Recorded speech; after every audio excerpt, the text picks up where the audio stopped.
Hey, y'all. Welcome back to the Yes We Can podcast. I'm your host, Kira Andersen. Today, I have a very special guest who flew in from Florida. Her name is Lisa G, and she's currently battling cancer. So she's getting her treatment at Siteman. She's in a trial, and I'm so excited for her to share her story. It's really, truly an inspiring story, so I encourage you all to listen. Hi, Lisa. Hey, Welcome. thank you. So good to see you. It's good to be here. Yeah, I Yeah. bet. How have you been feeling? It's a little bit of a loaded question. I just started a new chemo. Yes. Previously I was on immunotherapy, which was a pretty easy drug to handle side effect wise, and now I'm back on chemo, so I'm having, a whole week of feeling terrible after getting my dose. So that's been an adjustment to just have that expectation of a week of my life every 3 weeks taken away from me. Yeah. But the other 2 weeks I really feel do really good. Good. Good. So it's good. Lisa is a mom and has 2 children. 3 kids. 3 kids. But let's start back with who you are, where you're from. If you can kind of just give us a background. Yeah. I'm Who you originally are. from Columbia, Missouri, Okay. so not too far There away. we go. Yeah. And I got my degree in art education at the University of Missouri. Awesome. Right out of college, I got married to a man in the Air Force, and we traveled around Texas, Japan, back to Missouri, Vegas, down to Florida. That's how I got there. And I've always been kind of an entrepreneur, doing kind of my own thing. I started my own clothing line, making custom clothing. Awesome. Yeah. Is that still? I made this dress. That's beautiful. Thank You look beautiful. I Thank love the you. colors. Yeah. Do you still have that line? I shut it down when I got diagnosed. I just Okay. didn't have time to Of course. battle cancer full time and also sew for strangers. So now I just sew for my friends and family. Makes sense. Yeah. I flipped the house we lived in Vegas. I, worked at different after school programs, running the art studios Awesome. for kids. Just lots of different stuff in this nomadic lifestyle that we kind of had, just kind of Yeah. fit in where I could. And I got, should we get into the diagnosis? Well, let's do it. So you get married. Uh-huh. Okay. And how long after you get married did you start having children? And where were you guys at that point? I think I was 27 Okay. when I had my first, and we were living in Missouri at Okay. that point. And then we moved to Vegas, and I had my next, and then I had my third actually in between living in Vegas and Florida. Oh my goodness. We were we were moving to Montgomery for 11 months. Wow. But I was homeless, so I went to my in-laws' house to have the baby, Oh and my then gosh. recovered for 2 weeks, and then continued the move cross country to Montgomery to our new house. Wow. Yeah. Wild. And how close are the kids? The first 2 are 2 years apart, and then 2. So I have an 11-year-old, a 9-year-old, and a 6-year-old. Boys or girls? Oldest is a boy, and then 2 little girls. Okay. Aw. Yeah, they're so fun. So fun. Yeah. Okay. So then you made it to Florida. Mhm. How long ago? 5 years ago. Okay. And let's get into your diagnosis and things that have progressed from there. Yeah. So in 2022, I started having some just weird symptoms that didn't really make sense. And looking back now, there were 2 separate main tumor situations, and that's why these symptoms were kind of like separate from each other and weird. But I was getting very full very easily. But I was also, and losing weight just very slowly. But I was working out. I was in the best shape of my life. I was training for aerial. I was doing the circus training, doing trapeze and silks and Wow. lyra. And so I was just in the best shape of my life, and I was eating really clean. I had really dialed down my diet. I was, mostly protein and vegetables, a little bit of fruit, no carbs, no dairy. I was just really dialed in. And so I thought it was from that. And then I lost my voice, which was not super strange because when I get a cold, I'll lose my voice. Mm-hmm. But then it stayed gone. Hmm. So after about like 6 weeks of my voice not recovering, you know, I called my PCM, and the military is great for some things, and basic getting in to see your PCM is not one of them. So, you know, it's like 4 weeks to get in to see my PCM for, as you know, something that's so benign as losing your voice. Right. So at this point, I get to see her, and I'm, you know, a couple months into having my voice gone. And she's like, well, I think it's probably just acid reflux. So here's some Pepsid. So take that for a month and can come back if it's not better. So then we're like 3.5 months in, and it's not getting any better. So I go back in. I'm still losing weight. I'm getting very full very quickly. And this time she's like, well, let's do a physical and take some blood work. And so she takes blood work and she palpates my stomach. And she gets this look on her face, and she's like, I'm going to send you for an ultrasound. I was like, okay. So and that takes a while to get scheduled. So weeks later, I go in for this ultrasound, and I could tell as this tech is doing the ultrasound that it was not good. Just really the look on her face. Now, could you feel anything? So I had felt my stomach, and I was like, I don't feel anything. What is she like concerned about? Right. And then I tried it laying down, because I had been laying down when she did it, and I didn't think about that. And so when I laid down, I felt, and I was like, oh my God, I can feel like there's something hard in there. Like a lump? Or, oh my gosh. Okay. And so that's when I started getting worried. Yeah. So I have this ultrasound, and I'm watching my portal, you know, like a hawk. I know, with all the information that comes to our phone these days, it's a devil. I mean, it's a curse and a blessing at the same time, because your mind goes crazy. Yeah. And with all the waiting and appointments and this and that, we're like 4 or 5 months into having a lost voice at this point. It's still gone at this. It's still gone. Completely gone. Oh my gosh. How are you communicating? It was so hard. Well, you know, like I'm on a walk with my kids, and I can't be like, stop at the street. You know, like there's just it's a whisper. That's all I have. So it was so hard to not. Wild. Yeah. So hard. And so my results actually post in my portal before I have an appointment with my doctor. And it says the words were innumerable metastatic liver lesions. And at this point, I'm not super into medical jargon. Right. So I'm like Googling, and I'm like, lesion. That could be cancerous. That could be non-cancerous. Correct. It's kind of like a nondescript word for a chunk that's not supposed to be there. Right. You know, so I was like, well, you know, maybe it's something else. Yeah. It could not be cancer. Probably not. And what would that have to do with losing your voice anyway? That doesn't make any sense. It doesn't make sense. Yeah. But then the more I didn't even think about the metastatic part. And then, you know, a couple of days later, I realized that metastatic means cancer that spread. And so at that point, I realized that I have stage 4 cancer without ever talking to a doctor or having anybody explain to me what's going on. I can't get her on the phone. She's out of town. Nobody will talk to me. Nobody else in the office will talk to me. I have an appointment in like 2 weeks with her at this point. What were you thinking? I was just lost. I was so upset that I couldn't even be around my kids, because, you know, there's so much to carry, and then to show up for them without making them worried. I just couldn't do it. I had to actually leave town and come up here to St. Louis to my friend Caitlin's house and just be with her, so I could experience what I was experiencing without, you know, scaring my kids. Yeah. And what was your husband thinking at this point? He was really supportive. He was like, you just need to go do what you need to do. I got the kids.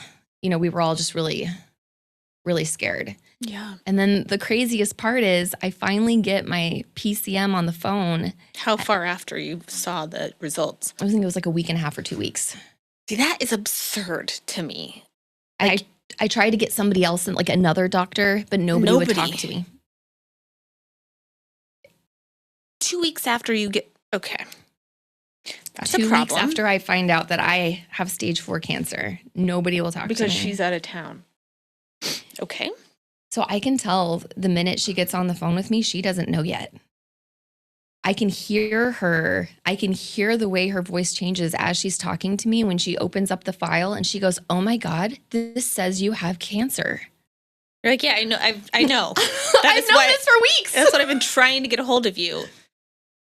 Okay. So that was really, really hard. And I just felt so unimportant and so small. And like I needed so much help and nobody was there for me. My It gosh. was really hard. But after that, the ball really started rolling once people realized, how bad it was. Thank goodness. Okay. Yes. So then what was after she realizes, then what's the next step? She gets me a referral to the general surgeon, because before they can get me to an oncologist, they have to do a biopsy so they can find out what type of cancer before they can get me to the oncologist. So they get me in for a biopsy pretty fast. Okay. That's another good thing about the military is they can kind of shift things around and they have wiggle room. So I was able to get into the hospital on base pretty quickly. But the biopsy results came back with this crazy rare cancer. And so they were like, well, we're going to have to do another one because this can't be right. So they have to do another biopsy. But it confirms it's crazy rare cancer, second biopsy. So what's the cancer called? It's called neuroendocrine small cell carcinoma. That they originally believed was of the thymus because my primary is in my central mediastinum. But now they believe that it's a lung cancer that grew out of the lung instead of into the lung. Okay. Yeah. Oh my gosh. Yeah. But then this is a really amazing part of the story is while I'm waiting, I'm calling, I know who I'm referred to in oncology, but they won't take my calls until I have my biopsy results. And we're having these like multiple biopsies. So it's taking longer and I'm freaking out, understandably, because I know it's stage 4 cancer. I know it's bad. I know it's in multiple places. And the oncologist and I just want to schedule an appointment. So when I do get the results, I can get in right away. I can get treatment started right away. It's when you find out you have cancer inside you, it's just like, get it out right away. Yeah. But they wouldn't take my calls. But I get a call from actually my patient advocate, but she said another oncologist heard about my story. She used to work on base and now she's in a private practice, but she heard about my story and she wants to take my case. Oh. And that was huge after being shuffled around and nobody paying attention to me, to have somebody reach out to me and be like, look, I hear you and I see you and I want to help you. Oh, that's amazing. What a blessing. Yeah. So that's Dr. King and she has just been incredible. So yeah, I was like, absolutely. I will absolutely switch oncologists and let her take care of me. And she was amazing. She still is amazing. That's incredible. Okay. So they initially saw mets in the liver. Okay. And then go ahead. So when I was driving home from my friend Caitlin's house when I was in St. Louis, I started having a hard time breathing.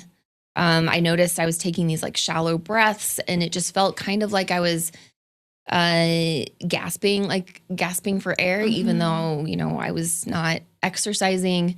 And it kind of felt like there was, I'd eaten a big piece of bread and there was a wad stuck in my throat. There was this pressure. Yeah. So I called the emergency room on base and I was like, do I need to stop? I'm on a 12-hour drive. Do I need to go to an ER in like Birmingham, Alabama? Right. Can I make it home? And they were like, try to make it home. Of course, if you don't feel safe, if it gets worse, stop anywhere. Right. So I drove the 12 hours back and went straight to the ER without going home on base at Eglin. And they did chest x-rays and that's how they found the primary in my chest. Now, how did they determine it's the primary? Just because it's like the biggest solid. Piece. Okay. And everywhere else, it's like little right tumors. So they did ultrasound and they biopsied, but they never scanned you or? So eventually I did get in for a PET scan, which is the full body radioactive injection. And that lit up every single spot. And they did that before they did the biopsy, the first biopsy. And they did a lymphectomy. They found a lymph node close to the surface and they took that whole thing out for the biopsy, placed my port, did an endoscopy, a colonoscopy, everything all at once. Oh my gosh. That was the first one. And then they did a liver biopsy for my second. My God. What are you thinking? What is your family thinking? What are you, just shocked. it goes from like, it can't be cancer to, well, maybe it's one of the curable cancers to It's one like, of the good ones. yeah, maybe it'll be a good cancer to like, I hope I live long enough that my kids remember who I am. Gosh. You know, like my littlest was 2 Gosh, Lisa. when I got There's diagnosed. Kleenex. I know. Oh my gosh. So it's just, but then also maybe it's better if she doesn't have to remember. Oh, she's going to remember you, and you are going to make that. And I know it's so hard to hear other people say that when you're in the middle of battling, but like one day at a time. And, Yeah. And so, you know, do you mind talking about your treatment? Like what was what was the first step treatment wise? What was their suggestion? Yeah. So my disease was so extensive that they were, and you know, my primary is in basically in touching my heart, touching my lungs inside my rib cage, that I was inoperable. So chemo was the best bet. And they started with carboplatin and etoposide and an immunotherapy called Tecentriq.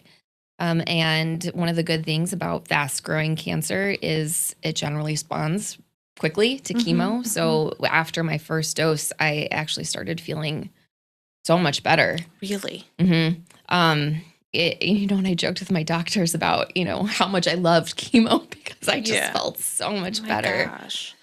So did it start to shrink right away? Yeah. Amazing. What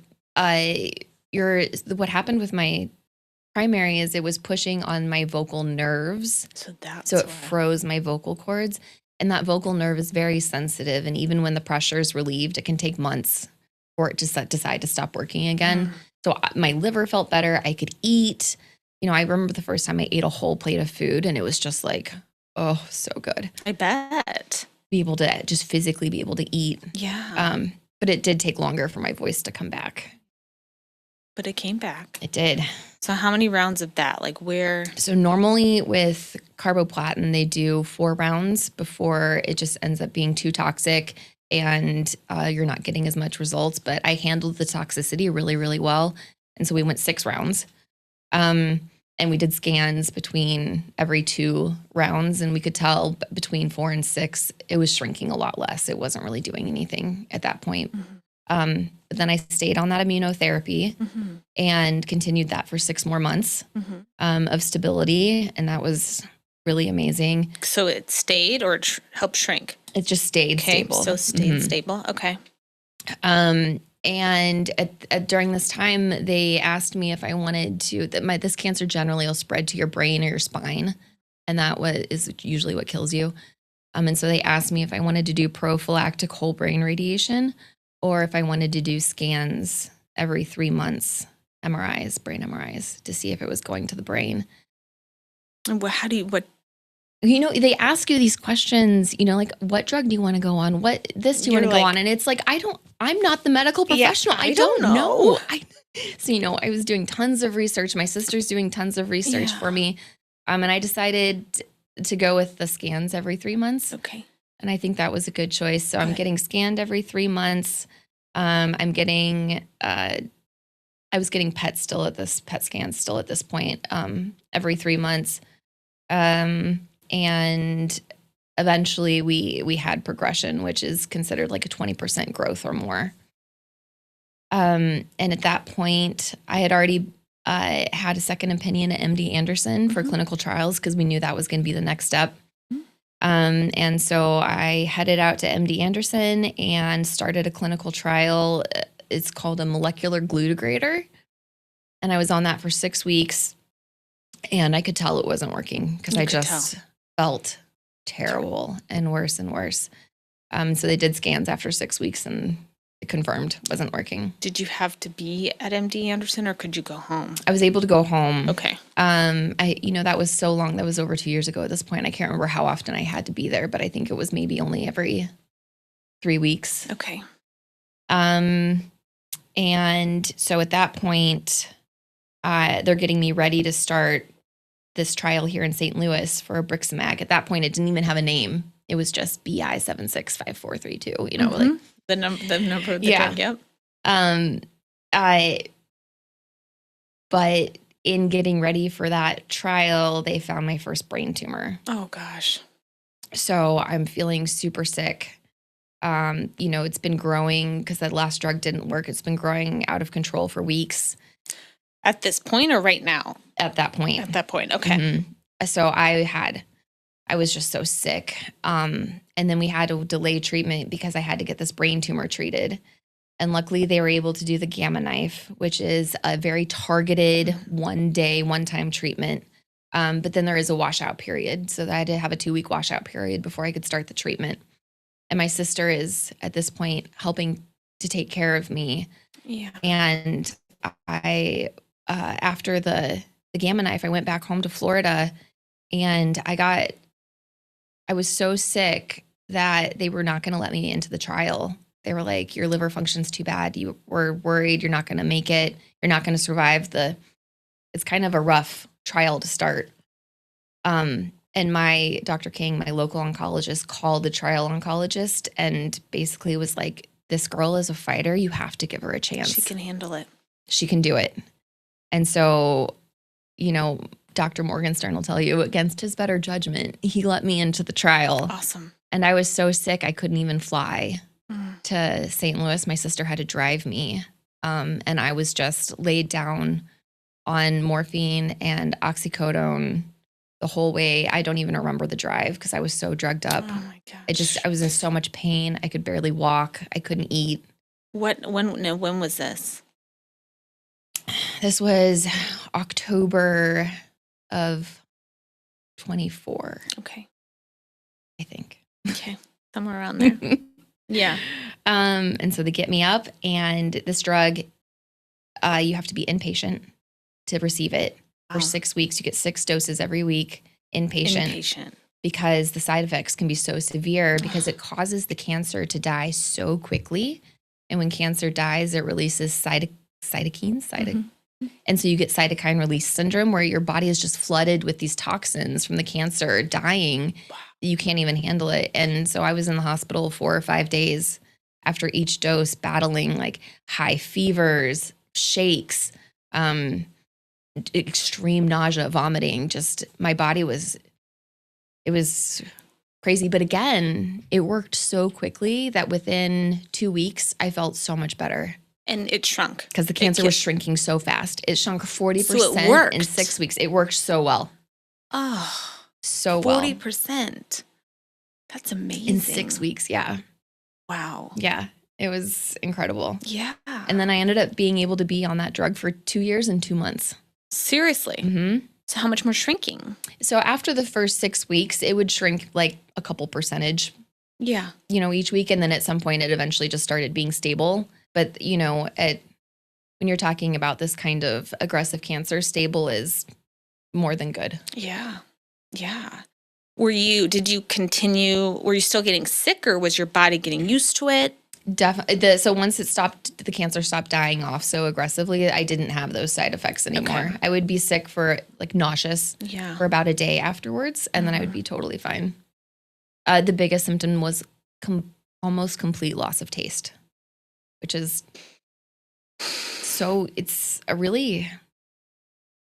it sounds like not that hard, but it was actually very, very difficult. It's so hard to eat. Yeah. And you can't taste your food. Anything.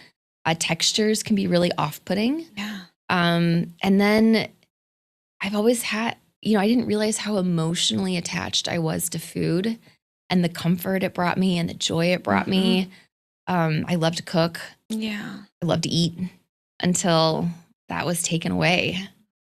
And that to have, something that brings you so much pleasure just ripped. Among all the other things you're battling and facing. It was really hard. I bet. And so how are your kids doing at this point? How is your husband doing at this point? Like a couple years in, trials, traveling, how is your family life? Well, my marriage was already strained before I got my diagnosis. Things were rough. And then once I got the diagnosis, it's really stressful. And, I was recently reading about the stress skill that was developed and about the different life events that can just add stress to your life. And the very top of the list is death of a spouse. Yeah, I just had someone on 2 weeks ago. She's lost her husband. She's a therapist, and she quoted that as well. And I've heard that before. And I can't speak for him, but I think that this diagnosis was almost like I already, he was grieving me even though I was still alive. And so it was really stressful for me, but it was really stressful for him too. And our marriage did not survive the stress of so sorry this diagnosis. Yeah, it was really hard.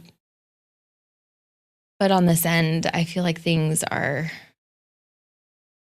much better. Much better. Yeah. Yeah. So you moved out and the kids came with you? We split them 50-50. Okay. We're still, it's, I still have to have his insurance. Right. So we're technically still married. Right. So it's a very hard thing to navigate this. I can only imagine.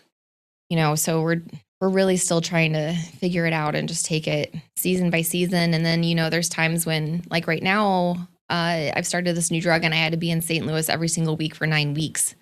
So I'm just traveling so much. So then he has to step in And take with the kids more. And my parents are local, so they help. But, thank goodness. We really try to work together to balance out a fair situation. Yeah. To the best of your ability. Yeah. And the kids are okay. It's always hard to say when people say, how are your kids? You're like, I think they're good. Yeah. Yes, they have, issues, tantrums, my middle maybe has anxiety, but I don't know if it's losing their dad, if it's my stress, if it's normal, so how would you, when people ask you that question, what do you say?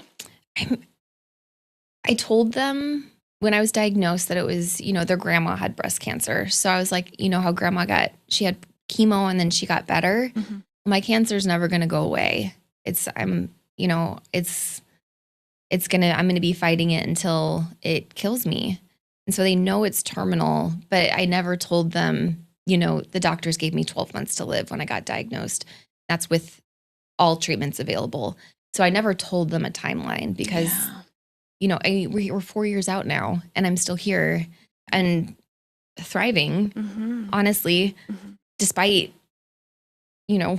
chemo and cancer and everything. So I don't think that the timeline would have been helpful, but, so they understand. And then, my youngest, she was 2, didn't of course really fully grasp that. So then watching her come into the realization and like the understanding, I think that's been a process. So they all are kind of at different stages of understanding for their ages, but I think they're doing really well. They seem happy and they do adjusted. Yeah. It's their normal. Yeah, it is. Now where do we stand today? So you started this study with Siteman. How long ago, this current study? The current one, it'll be 6 weeks. Okay. I get my first scans tomorrow. Okay, first scans tomorrow. So we'll find out if the drug's working. I feel good. So that makes me hopeful. Yeah. My liver numbers are a little elevated, which makes me a little concerned, but I think the chemo can do that. Right. So I get a CT scan and a brain MRI. And then you're going to get treatment so long as that shows stable or shrinking. Yep. What if it shows growth? Then we'll have to find a new drug. It means this drug's not working and we'll have to find something else. But it's smaller from when you caught it till now. It has shrunk. Yeah. All of them. Okay. I can, I have my voice. I don't feel the pressure in my throat. I can't, when I palpate my abdomen, I can't feel any tumors right now. Amazing. Yeah. And I know, so you've been working out through all this. I try. Yeah. It's hard when I'm not, it was really easy when I was on my other drug and I felt good most of the time. And so I'm really struggling. The last 6 weeks I've been struggling with accepting the fact that there's going to be a week that I just don't even go to the gym because I just I feel too sick. Right. And it's hard because going to the gym feels good. It helps me Yeah. sleep. It helps my mental health. All of it. I'm a go, go, go type of person. Mm-hmm. So accepting a slower pace for a time is hard. It's hard. Yeah. It's got to be. Yeah. It's got to be. So this is, how long is this trial? Do we know? Or we just keep going until? Keep going until it doesn't work. And you Yeah. have support. Your parents live down and you have a caregiver. You have someone that is super supportive and helps you. Yeah. I have a really great partner. Yeah. I had the honor of meeting him. He actually helped set this up. He did. Yeah. So that's amazing. Yeah. He's a really big advocate for me. He seems like an awesome guy. Yeah. So I'm really, really happy that happened. You guys met at a bar, right? We did. That's so We funny. did. I mean, it's like old school. Yeah. Everyone now is meeting online. But Yeah. We were playing darts and some other guys were like aggressively hitting on me and I think he could see the like fear in my eyes. Yeah. And he kind of like came and rescued Yeah. me. And then ironically, eventually we ended up started I love that. dating. Yeah. And you had cancer Mm-hmm. at the time. And so how was that conversation? And Man, that's so hard because, dating with terminal cancer, what a strange thing. As humans, we need connection and we need Absolutely. love, but also to ask somebody to love you, even though you're going to die sounds terrible to me. I didn't want to like put that burden on anybody. So, looking for love was the last thing on your mind. Yeah, Oh I my didn't want to gosh. break anybody else's heart. Of course I'm not. already breaking all my friends and my family, and Well, you aren't doing that. Well, but, the cancer is, but cancer. And yeah, I mean, and maybe it doesn't take your life. Maybe these new drugs, these new trials do shrink it, and that you live a long time. That is a possibility. it is. There are new amazing drugs, coming onto the market. There's new trials. I'm a huge advocate for cancer research funding, and I'm about to launch a huge fundraising campaign. The importance of cancer research funding is so, like, I cannot stress enough to people how important it is, because the government does not fund a lot of cancer research. Just doesn't. I think it's less, and don't quote me, but I think it's less than 1% of the budget. And then the NIH, which is the leg or the arm of the government that actually distributes the money, it's less, 6 or 7% goes to cancer research funding. That is why all these fundraising efforts are taking place. We're asking for private funding because it takes $3 million ish to fund a phase 1 trial. It's one drug. Yeah. So we need more trials and more drugs for people like Lisa. We do. I mean, and I know that I've talked to tons of doctors about this, and the goal isn't necessarily to cure all cancer. Obviously, that's the goal. But truly, a more reachable, attainable goal is that we can live our life with cancer in our body, right? Absolutely. Like, that's what we're going for right now. A cure would be amazing. But to live and feel good and have treatments that you're able to, have a good quality of life while getting treatment is what we're going for. Yeah. So you could live a long, beautiful life. You really could. Yeah. And, I'm praying that this treatment works wonderfully. I'm so grateful that you're able to come up here. But I mean, you have to fly up here from Florida every 3 weeks. 3 weeks. It's a lot. It is a lot. A lot. Since January, I've taken 37 flights. Stop. Are you kidding? That is so many. Wow. It's a lot. Are you wearing masks on planes? Like, what are you? Yeah. Yeah. I do pay attention to where I am in my chemo cycle and what my white blood cells are doing. And sometimes if the flight's wide open and I know my white blood cells are doing well, I won't wear a mask, but generally I try to mask up. Yeah. Yeah, that's smart. Yeah. So how are you mentally now? What's your where's your mental state now? How do you keep going and not get bogged down by anxiety, crippling anxiety and depression and things that can take place with a diagnosis like this? Yeah. Part of the answer is I don't know. Mm-hmm. It's funny because people tell me all the time how strong I am or how resilient I am. But the truth is that I don't have a choice. Right. It's live And keep fighting. and live the fullest, the best that you can, or don't. And that's not an option for me. Right. Absolutely. I'm going to do it. I can tell this is my second time meeting you. You're full of life. Yeah. You have a lot to offer and, Yeah. and are very talented and beautiful and have Thank you. an amazing family. You do have a lot to live for, So, absolutely, keep fighting every day because you have a lot of life to live. And I don't believe this is going to take you anytime soon. Yeah. I believe that there's going to be treatments that continue to shrink and that continue to allow you to live. And if it does, I'm not going to have any regrets. Exactly. Because you are trying all sorts. I'm getting emotional.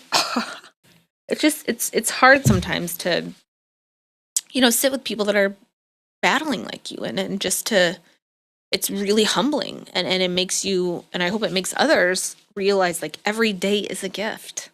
Yes. Every single day, no matter who you are, because you never know when you're going to get that phone call or that diagnosis or that text message, whatever it is. And life totally gets turned upside down. Yeah. So I commend you for continuing to keep going. I was just thinking about, me and my kids had a 2.5-week trip to Japan planned this spring to go visit friends and go skiing. And it was going to be amazing. And I was fitting it right in, because my world revolves around my treatments. Of course. They can't change. So, I had it fit right between my doses. And then, all of a sudden it's not working. I have to change treatments, change schedules. I'm now in St. Louis every single week. Everything got totally canceled and it was so disappointing.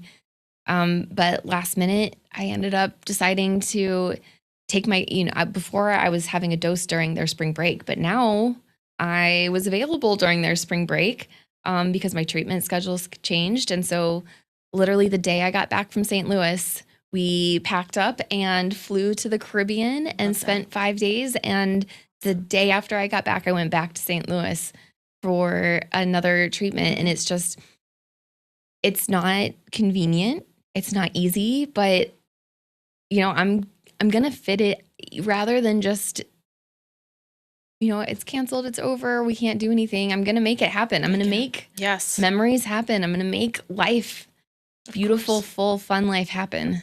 Yeah, as much as you can. Yeah. It's amazing. Yeah. Lisa, I'm just so grateful and thankful that you came on the show today to share your story. I know last time we tried to do this, you ended up not feeling well because of the chemo. So thank you for coming back on and being so vulnerable and open. Surely this is going to touch people's lives who are watching. There's one final thing I ask everybody at the end of my show, every guest, is if you can tell our guests, our viewers, if you can leave them with one thing you want to leave them with from this podcast, what would that be? Something that's really been on my heart has been our experience of pain. And I'm not talking about my pain, but I am talking about my friend's pain in the context of my pain, because I've noticed after my diagnosis, I've had a lot of friends that have told me or started to share something with me, and they're like, oh no, it's so not important compared to what you're going through. Or, oh no, I can't, and that kind of breaks my heart because I still want to be able to show up for my friends and for my community. And just because something that I'm going through or something that somebody is going through is really hard or tough, it doesn't invalidate somebody else's pain. Right. And I think to build that community, and for me to have that sense of community, I need those people around me to be vulnerable with me too. Yeah. And I would love for us to be able to share our pain with each other without comparing it. Right. Absolutely. Because you are not cancer. Yes, You're Lisa G. You're still a human. You are not your diagnosis. exactly. And so I totally feel that, because people say that to us. Well, it's nothing compared to what you're going through. I'm like, hey, we're all going through something. We've all been through something. I mean, friends that are getting divorced. I'm like, I can't imagine that. Yeah. I can't imagine all these other scenarios. All we know is our own, pain, grief, suffering. But you're right. Like, we're in this life together, to lean on each other and Yeah. make it to make it the best life we can and get through these things. So thank you so much. Appreciate you coming on. And thank you for all of those of you who have listened and watched today. I'll be sharing updates on Lisa's progress. Thank you for watching this episode of the Yes We Can podcast. We'll see you next Tuesday, 10 a.m. What if you could start your day feeling loose, relaxed, and ready?